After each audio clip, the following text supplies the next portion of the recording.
So how does Sony's flagship handle stiff competition like the iPhone 5? I'm Taylor Martin, this is Pocket Now, and this is a Sony Xperia Z versus the Apple iPhone 5.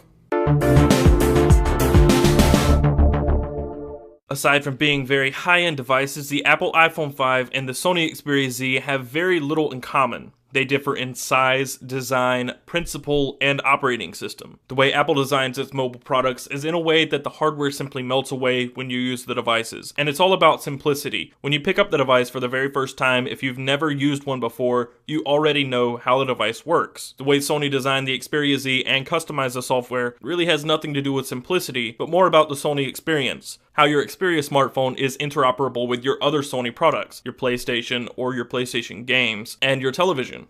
First, let's look at design, where these two devices actually have the most in common. Sure, the Xperia Z is much larger than the iPhone 5. The iPhone 5 has a 4-inch display versus the 5-inch display on the Xperia Z. But when you look past that, both devices have a very similar design. They're squared, they have hard edges, and relatively sharp corners. The Xperia Z's design, however, is a little more like the iPhone 4 and the 4S, in that it has a glass panel on the front and back of the device. On the front, it has Dragon Trail glass, and on the rear, it has Gorilla Glass. The iPhone 4 and the iPhone 4S both had glass on the front and back as well. With the iPhone 5, Apple moved to an anodized aluminum plate for the back of the iPhone, leaving only two portions of glass on the rear, one at the bottom and one at the top,